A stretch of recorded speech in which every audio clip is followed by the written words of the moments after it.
Hi, everyone. Welcome back to Sexual Assault Survivor Stories, the SAS podcast. Thank you for being here. You've just tuned in to one of the most powerful podcasts available for making a difference in people's lives around the globe by providing inspiration, insights, education, and guidance on helping both survivors and others understand what it means to heal from emotional and mental trauma. This podcast is dedicated to providing a safe space for victims and survivors to tell their rape or sexual assault experience as a step in their own personal healing journey or in helping others along their journey. SAS is also devoted to explaining what it means to be trauma-informed and how important it is for each of us to know and understand the critical aspect of treating victims and survivors with a non-blaming attitude of belief, support, and empathy. I'm your host, Dave Markel, coming to you from the Long Valley Studio in Washington, Utah. This is episode 118, and as I mentioned last week, this episode is part 2, an additional recording of Janna MacLean, who emailed me shortly after her first recording to tell me that since our first interview, she had remembered so much more than we had originally discussed. I'm airing this second interview with Janna as an example of what I've talked about so many times on this show, how implicit memory, which is memory we didn't know was in our brain, is activated by talking about explicit memory, which are memories we know exist and we can talk about. Janna experienced activation of implicit memories just a day after our first recording and recontacted me to ask if she could be on the show again to tell about those activated memories. And even during this interview, you'll hear Janna say that our discussion was activating even more memories. I'm excited to bring you this extremely educational and enlightening episode, and I hope you get a clear understanding of how implicit and explicit memory actually work. I didn't do a reintroduction of Janna. I'm just picking up where Janna and I started talking about her recovered memories. Let's get to it. Here's Janna. Yeah, so I was doing my scrapbooking yesterday, and then I don't even know what triggered it. It was just like an image, like really quickly, and I went, "Oh, this thing happened.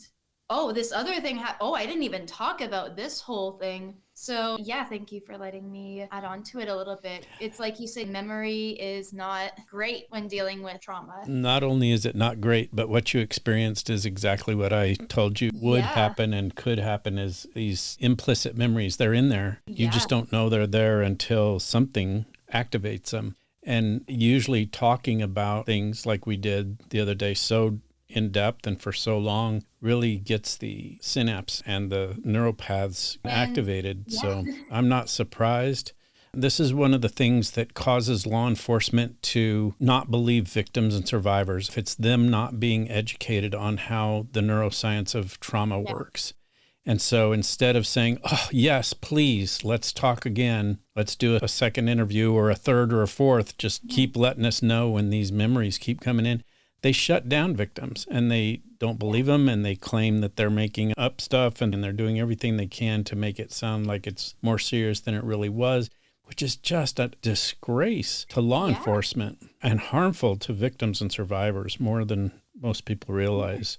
And it's one of those things, no wonder victims are either scared of reporting or no wonder they never get legal help. It's because what you just said is that people who you go to for this stuff, such as police, whoever you report it to, they might not know about this and they go, "Well, that was inconsistent with what you told me, so I'm gonna just assume that you're fine." No wonder a lot of us can't get help. True. And no wonder so many victims and survivors experience a re-traumatization and sometimes new trauma that is more severe than the rape or sex assault itself. When victims and survivors are not believed or they're blamed or they're accused of doing something that isn't accurate, it really can hurt even more than the original assault. That's been documented by research for 20 years, as far as I know, maybe even longer. I think it's really harmful to the law enforcement industry and agency as a whole. I don't remember if it was like an exact sticker or an exact paper I picked up, but I looked at it and I think it kind of had the same pattern as one of the objects in the room of this whole other thing that I just completely forgot about. And then boom, I remembered it and I went, "Oh, this was not okay. This was not good." And I wrote down the extra points I wanted to make. I made sure to write it down in case it happens again where I just blank. This happened before we started dating, before the first assault that I talked about. So this is when we're still in that 7-month talking phase. Where I come from, where I am, it gets very, very cold with lots of snow. And Stu and I were in class one day, and I think we just we were bored in class. We wanted to make a bet or something, and we're both kind of nerds. So we said, let's have a Pokemon battle online. I was like, sure. And he went, oh, if you lose, then the next time we hang out, you show me what you look like in a bra. And I was like, okay, whatever. It's not that bad. And it truly wasn't that bad. So I lost, and we were going to hang out that night. For context, my parents are separated. My mom and my stepdad were out. I don't remember where they were, but they were out for the weekend, or they were out doing something. It might have been one of my brother's hockey games. And so I told my dad that we were going to the mall. And I said that we might be gone for a bit. We're just going to the mall. We're going to take the bus over. There's no need to drive us, no need to pick us up. But really, we went over to my mom's house because it was empty. And like teenagers do, we find ways to be sneaky. And my mom's house was actually within walking distance of my dad's house. So we walked over to my mom's, and again, house was empty. He was like, oh, are you ready to pay up your bet? And I just went, yeah, sure. Like I said, I was really attracted to this guy, so it was actually one of those, I'm nervous, but because I like him, and I'm nervous what he'll think. So I took off my shirt. I was in a bra, and like I said, it snowed a lot.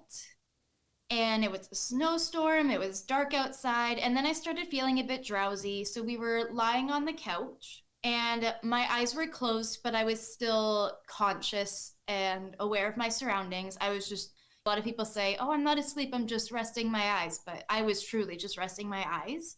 And there's no way he knew I was awake. He definitely thought I was asleep because I felt him, again, this is while my eyes are closed and I'm supposedly asleep.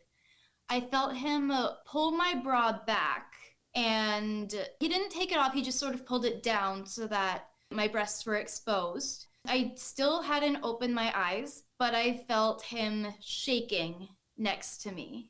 And it was really fast shaking, which I can only imagine he was probably masturbating right next to me while he thought I was unconscious.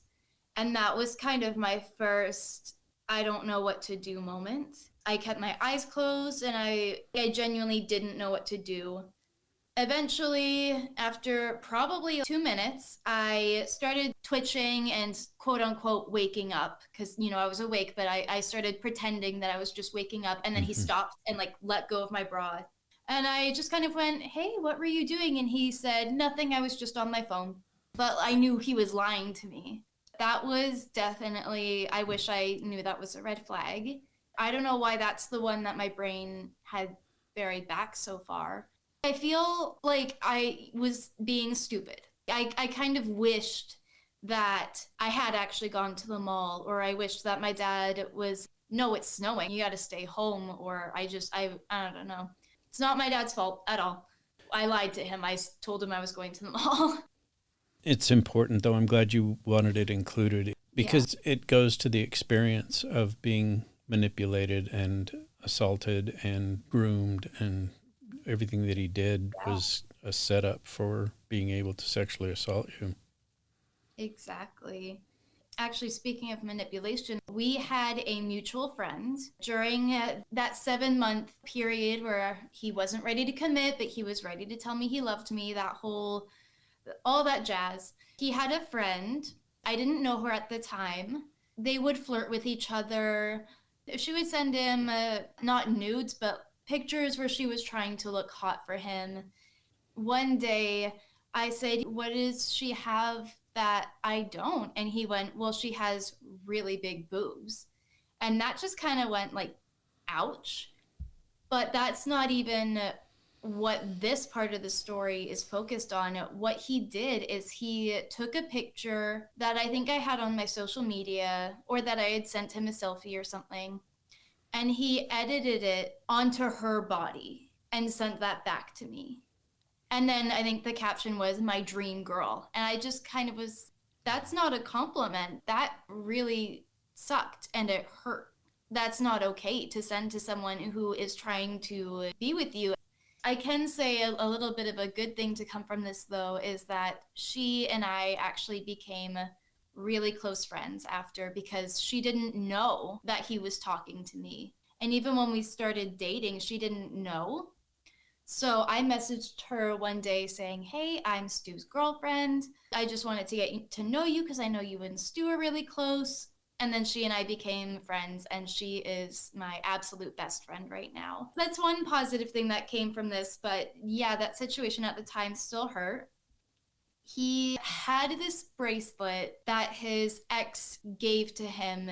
She actually made it for him. I don't know if you call it the same thing in the US, but in Canada we call it shop class, where you make things. Yep. Yeah, it's almost like an engineering type of class. Mm-hmm. Yeah. So she made him a bracelet with his name on it. Even through that 7-month waiting period, he still wore it every single day. He didn't take it off. So one day, I think my jealousy got the best of me. And I was on vacation with my dad, who took me and my little brother to Universal Studios in Orlando. And I saw that there was a stand that had engraved bracelets on it.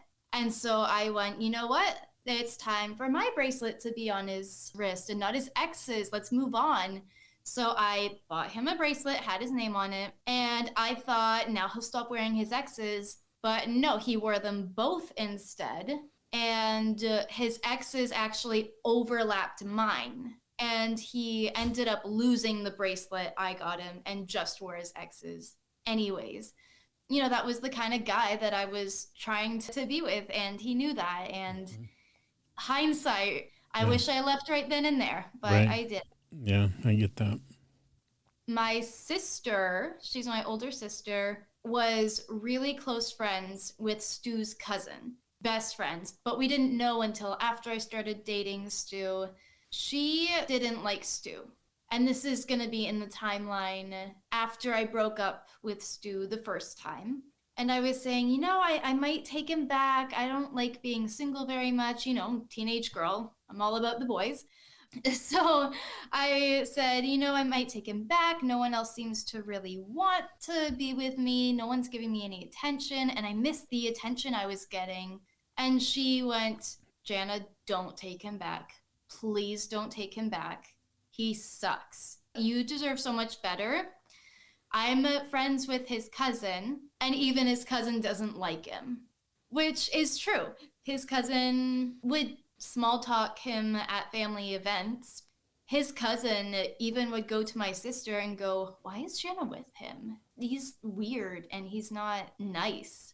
He saw that firsthand, that he wasn't the nicest to me, because at family events, whenever I was with his family, Stu would just not acknowledge me. He wouldn't sit near me. He introduced me and then just left. So I was alone meeting his family, which was the most nerve-wracking thing in the world, because these are people I want to impress. So I was talking with his family. Even during the dinner portion, he wouldn't sit near me, but his cousin, my sister's friend, would. And it was nice that he would try to talk to me and interact with me. He would pull out his phone and go, "Hey, Janna, say hi to your sister." And he would be all playful with me. But it was just, again, it's that red flag of, why won't you talk to me in front of your family? He didn't even tell his family about me when we started dating. He actually told his mom by accident, because he had sent her a text thinking it was me. And the text said, "Babe, I'm gonna go shower now." And his mom texted back, dot, dot, dot. And he went, "Oops, sorry, Mom. Well, I have a girlfriend." And then that's how she found out. I actually had a really good relationship with his parents, though. He had a little sister who was a toddler at the time. She was lovely. His mom was lovely. And it's one of those things where even after the breakup, I still want to know, how are they doing? Before we got back together, after my sister was saying, no, don't get back together with him, we were hanging out because we were still being friends. This is when all the love bombing was happening. And I can identify it as love bombing because suddenly there were gifts. Suddenly there was, you're the only person I'll ever want. You made me so happy. I wish you knew how beautiful you were. He would say things like that.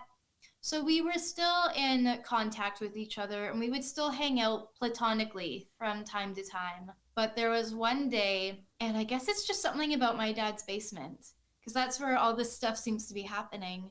He said, I know we're not together, but let's have sex as friends, friends with benefits. And I went, no. And he went, well, come on, like, it's just one time. We've done it so many times before. And I said, it feels wrong to me. And he said, no, it's right because we've done it so many times before.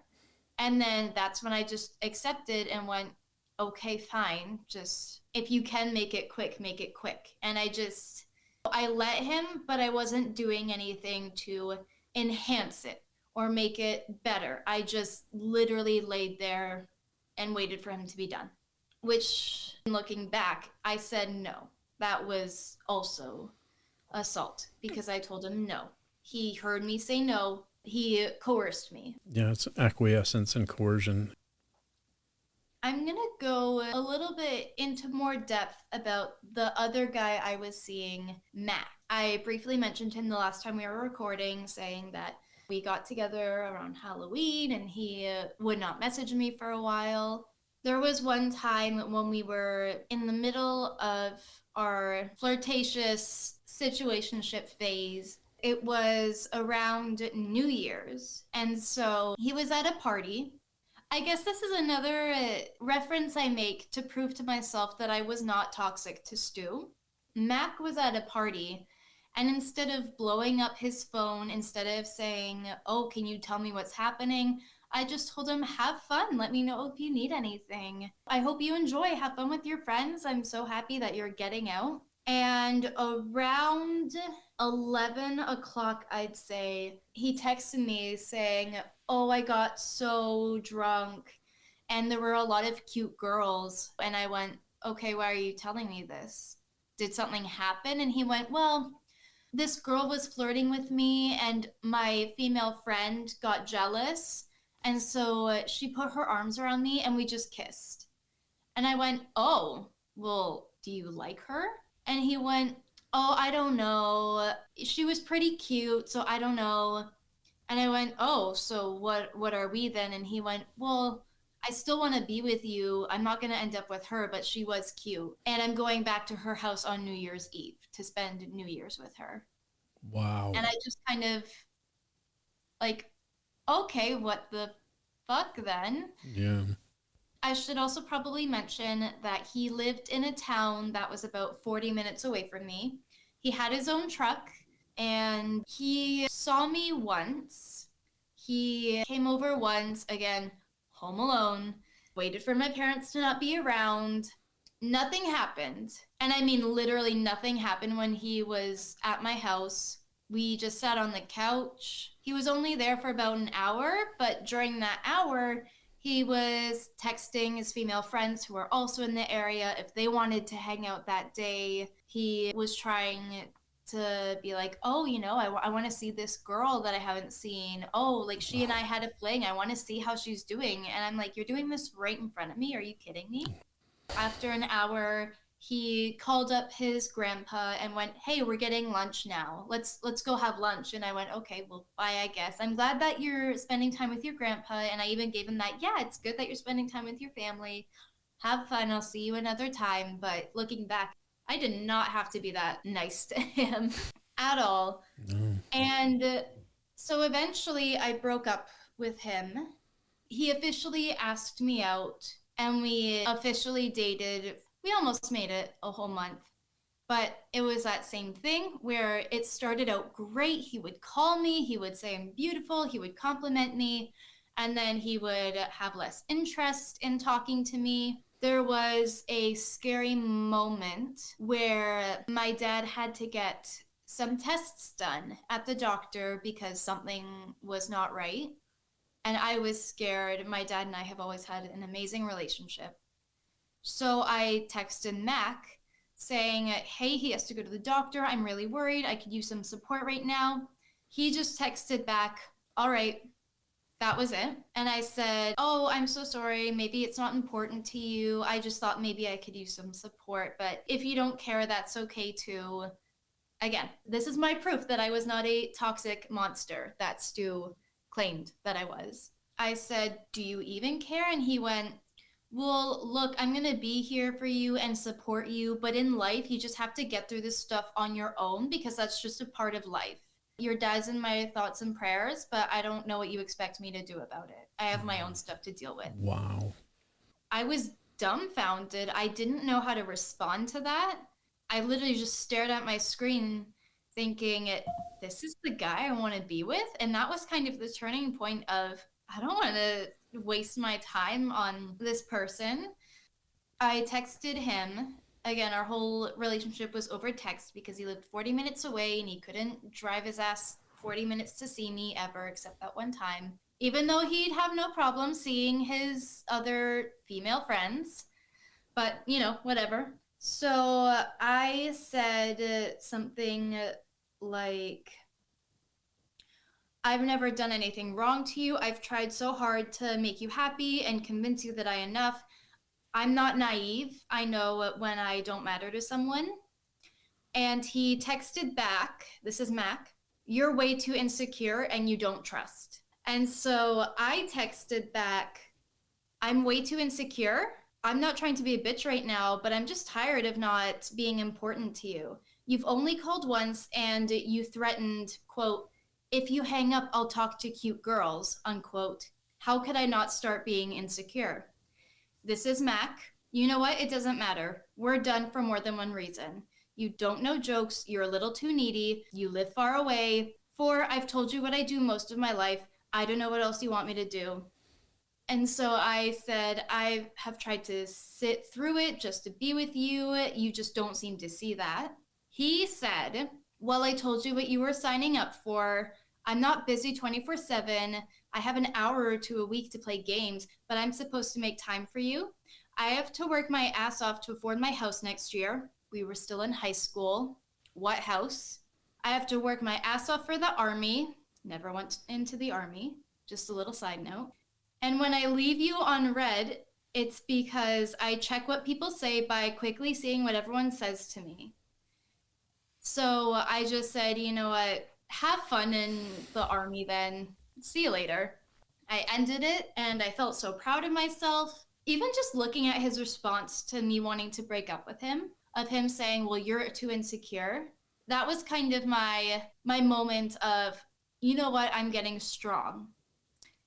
But also, that is when I reached my low point. And that is when Stu, when I mentioned he came back saying, oh, I would have never done that to you. This is when he comes back saying, oh, I'm so sorry that happened to you. He was a jerk. I know you probably won't take me back, but just know that I would never put you through that. And I hope your dad's okay. So there's that manipulation. Yep. A little bit. So I took him back, and this is actually involving a third person. And I don't consider this a sexual assault, but it was definitely a situation that I felt scared in. This is actually someone who is involved with my family. And what happened, my aunt is married or dating. I don't know the relationship, but I'll say that she's married to a guy. We'll call him Brandon because I don't know any Brandons. And sadly, Brandon's daughter passed away a couple years prior to this. And it was really sad. Brandon wasn't doing good. He consumed a lot of alcohol. I was 16 at this point. My aunt and Brandon were over. It's a little family get together. I'm sitting on a really big chair. It's a single chair, could definitely fit 2 people. And my little brother was on the couch next to me. And I was just kind of on my phone. Brandon comes stumbling in. He is obviously not sober. He kind of slurs his words. He goes, I'm just going to sit right here. And he sits right next to me. And I'm almost pressed up against him. And then he starts talking to me and he goes, you're in high school. His feet started rubbing up against mine. And he started touching my shoulder. And I know that the foot thing was intentional because it was like slow rubbing up and down on my feet. And I just kind of froze. I think it was very visible on my face. My eyes were wide. Luckily, my little brother, A+ to him, he got the message through my face and he texted my mom being like, Janna's uncomfortable, please send someone. He's wrapping his arm around me and he's going, so you're 16? Oh, that's so cool. What are you studying? While he's like rubbing his feet up against my feet. And so my stepdad comes in and is like, okay, let's get to bed, buddy. And then he picks up Brandon and just takes him down to the guest bedroom. And that was it. But it was so one of those moments where I was, what the fuck was that? Like, it was creepy and it was weird. And I was 16 and I told my mom about it. She is aware, and she does sympathize with me, but it's tricky because, you know, he was an alcoholic. His daughter had just passed away. So it was a tricky situation where we didn't know if we should say anything or not. So we haven't said anything to my aunt, unfortunately, yet. This is still being resolved years later, while I am currently 22 and not 16 anymore. Wow. It's a long time to leave things unresolved. Yeah, sadly, I still am in a lot of distress when I hear that they're coming over. You know, I love my aunt so much. I don't feel comfortable in the same room as Brandon anymore. Yeah. And I remember the last time I saw them, I think it was around Christmas last year, actually, and they were both going to come over. My boyfriend was actually with me this time. And so I told him what happened, and my boyfriend's amazing. He made sure to put me in the middle between my little brother and him so that there was no way that Brandon could sit next to me anymore. But before Brandon and my aunt arrived, I remember just pacing back and forth in the front room. I started to sweat a little bit. My chest was feeling tight. It was that absolute distress sort of response. And I was pacing back and forth. I was looking out the window. I was asking, what kind of car do they drive again? I kept telling my mom, I'm saying, I'm not comfortable. I might just go to my dad's house if I start to get freaked out. So she says, you know, I understand. Please try to fight through it. You know, they've been through a lot. I understand. I want to protect you. He's sobered up now. He's not an alcoholic anymore. And she's trying to make me feel better. They get to my house. I am civil with him.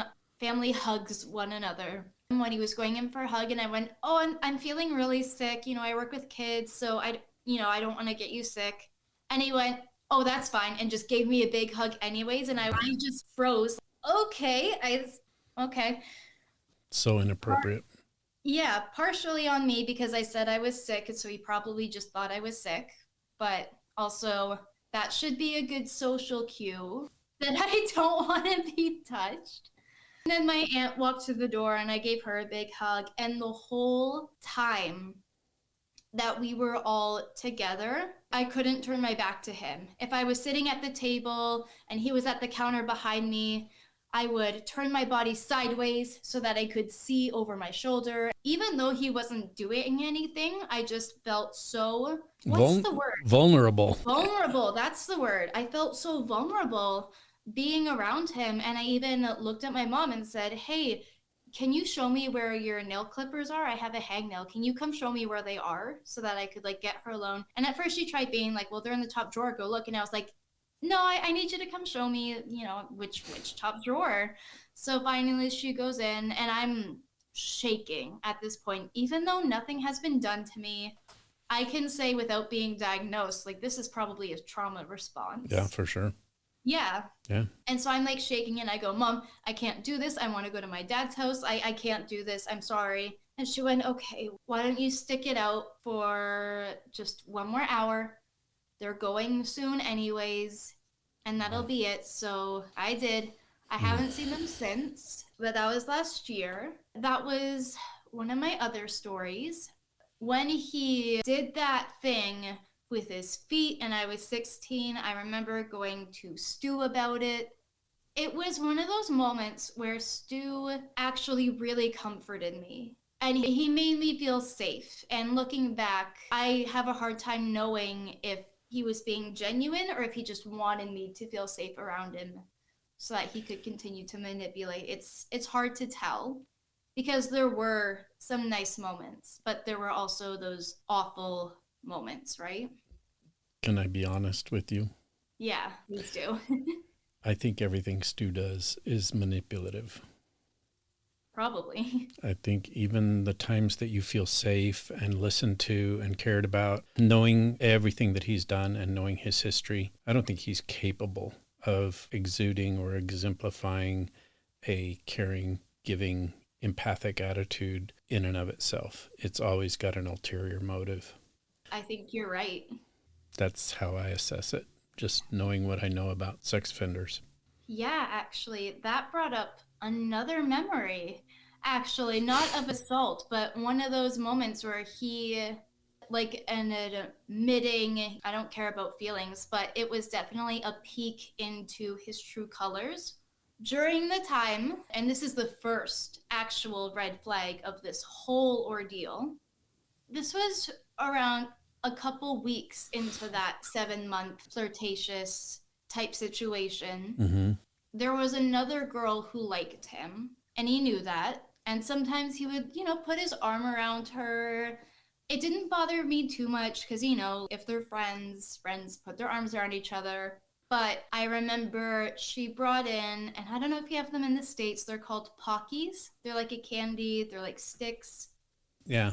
Are they like dipped in chocolate? Yes, Mm-hmm. those chocolate covered like sticks. Yeah. She had those and she put one in her mouth. There's like a Pocky challenge where like there's two people on each end and they like bite to the middle. So they did that, but he kissed her.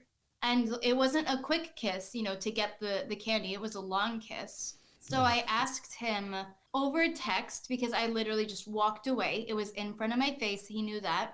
I literally walked away with one of my friends and I texted him, why did you do that? And he just went, oh, I wanted the candy. I wanted the Pocky. And I went, no, but you kissed her. And he went, yeah, well, I wanted the candy. So what? And I asked him, how would you feel if you were waiting for me to ask you out? If you felt you were waiting, if I was telling you that I liked you and that I wanted to commit to you, and you saw me kiss another man, what would you feel? What would you do? And he went, well, can I be honest? I don't think I'd feel anything. I don't think I'd really care because we're not together. When he said that, that was like a little peek behind the curtain that he has no genuine feelings. And yeah, right as you said that, it popped into my head, that text message right across my face. Oh, I wouldn't care. Wow. Yeah. Yeah. I really don't think he is capable of understanding that what he is doing or even what he did to me physically was harmful and wrong. And I don't think either he didn't care or he just does not have the comprehension to know.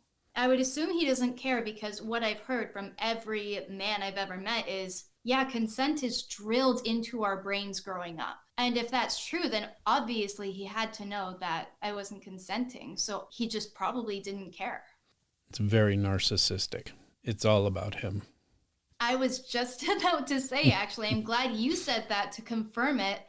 I was just about to say that I can't diagnose. I am only a toddler teacher. I'm not a psychologist, not a psychiatrist. But if someone were to tell me that he was diagnosed with a narcissistic personality disorder, I would say, yeah, I thought so. Pretty sure he's a narcissist, even though I can't diagnose. Yeah, and I'm not either. I've had psychology classes. I've studied psychology. I study neuroscience, all of that. I just know what the symptoms and signs of narcissism are, and he fits. And one thing he would do, both times that I broke up with him, the first time he would pull out oh, well, I was just about to buy you tickets to this play that you've been wanting to see, but if we're not going, then that's okay. And I'm like, so where was that the past like year and a bit? And then the second time, a little bit of context. When I was 14, when I met him, I was obsessed with this artist named Lindsay Sterling. She's a violinist. She was great.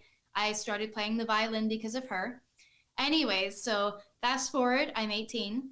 And when I broke up with him the second time, and after I had moved to college, and when we were doing our exchange of, like, here's my hoodie, take your stuff, and he handed me that letter, what he said was, you know, originally you were going to open this letter and there would be 2 tickets to see Lindsay Sterling in it. And I went, really? And he went, oh, but now it's just a letter. And then that was the letter talking about how I was manipulative and how I was abusive and how I would explode on him and how he's in therapy because of me. And I remember in that letter it said, and you're telling people that I raped you? What the fuck is wrong with you? And he said that in the letter. And like I said, I blank stared, ripped it to shreds. Cause even then I'm like, I can't deal with this bullshit right Yeah. now. Wow. You've been And through the ringer. and it's weird that I almost feel desensitized to it. And I don't know how to explain that. After I was raped, that big time where he held me down, I never cried or broke down about it. I just felt confused. And even to this day, I don't think I've ever had a breakdown about it. And part of me just feels, was I just so used to all of that that my body just assumed, or my brain just assumed that that's part of life, move on? The best way I can describe this to you, again, not being a psychologist, and I'm not a therapist, I'm just, For sure. somebody who has studied this stuff and worked with it since 1983. Shows you how old I am. That's when I started being a cop.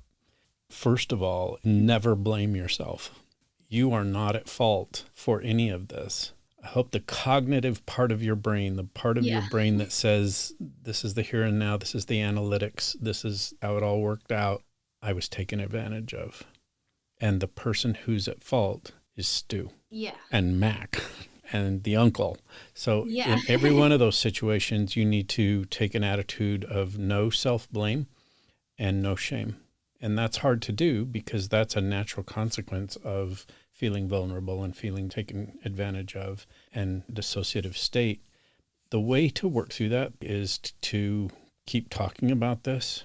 Doing what you're doing now is hugely therapeutic. I'm not a therapist, but you've probably felt even just in the last 2 days some level of therapeutic impact from being able to talk about it, or you wouldn't have called me back. You wouldn't have Yeah. emailed me or reached out to me. If it was a painful thing, if it was a harmful thing, your brain would have said, well, whatever you do, don't call Dave. But Yeah. instead, it was, I need to tell you this. And the reason Yeah. your brain says, I need to tell you this is because it's therapeutic. It's not necessarily a therapy session unless you Yeah. look at it that way. But I'm not a therapist. And I think you should probably keep talking about these kinds of things with your therapist and bringing them up, and with your current boyfriend who's understanding and empathic and compassionate. And the main aspect of dealing with shame and guilt and self-blame is something called self-love and Mhm. compassion. So you've got to be compassionate to Janna from the inside. You've got to say, I love Janna. Janna Mhm. didn't cause this. Janna isn't at fault. Janna was taken advantage of. And I'm going to give Janna all the love and compassion and care that I can. And that's how we start healing from this stuff. That and talking about it like you're doing. I think it's Yeah. marvelous. I commend you. I think what you're doing is absolutely empowering and strong and commendable. Thank you. I actually think I needed to hear that. My therapist, she says stuff like that all the time, but then hearing that, like, whoa. And I remember when I messaged you the first time saying, hey, I have a story. After I sent that message, I just let out this big breath. And it felt good to let it out, because even if I wasn't on this podcast, which would have been okay too, I was still proud of myself for being even willing to come out and say, this is what happened to me. What you said too about the trauma response of my brain and disassociating makes so much sense, because even talking about this, I'm not feeling a lot of emotions. And listeners can't see me right now, but my cheeks and my face is so red and rosy. Mm-hmm. And I'm doing that thing where I'm sweating again talking about it. Yeah. So that makes a lot of sense. And I needed to hear that. For sure. Well, it helps. I mean, you're hearing it from your therapist, but when somebody who isn't connected to you other than through messaging, emails, texts, and a recent recording session, really, we hardly know each other. But to tell your story and have somebody echo back to you things that you already knew from your therapist and things that you'd already figured out on your own is very reassuring, is very confidence building. And like I said, very therapeutic, even though I'm not a therapist. That's why I push trauma-informed principles, is because if everybody that you come in contact with treated you with empathy and understanding and respect and belief and non-blame, your outlook from all of this would be remedied so much faster and so much more completely. And you would get back to a sense of normalcy a whole lot faster. But unfortunately, we live in a society that is rape culture based, where people aren't empathic, where people generally blame and fault, disbelieve victims of rape and sex assault.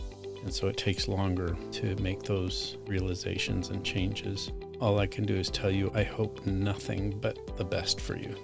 And you have my support and my admiration. And again, I commend you for the strength that you've shown in talking about this so transparently, almost no shame. You're saying, I look back on this now and I feel this and I feel that. That's normal and to be expected. So thank you for being so strong in doing it. Thank you so much again. We'll talk again. For sure. That does it for another episode of Sexual Assault Survivor Stories, the SAS podcast. I hope you've come to a deeper understanding of some of the neuroscience of emotional and cognitive trauma and how implicit and explicit memory works. I want to give a huge shout out of gratitude to Janna MacLean for her truly powerful fortitude and strength in expressing her desire to talk more about how her hidden, implicit memories were activated by talking about her rape and sexual assault trauma.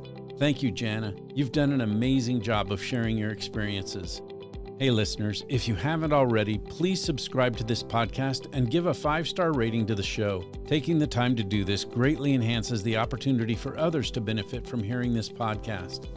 And be sure to tune in next week when I'll bring you another episode of Sexual Assault Survivor Stories. In the meantime, please do your part in helping to bring justice to victims and survivors of rape or sexual assault. A great way to do this is to start by believing if someone is reaching out to you to tell you about their interpersonal violence experience, because it helps to normalize the conversation and because we all know someone whose life has been impacted by rape or sexual assault. I want to wish each one of you a very happy new year. I wish all of you joy, happiness, and love this coming year. We'll see you next week.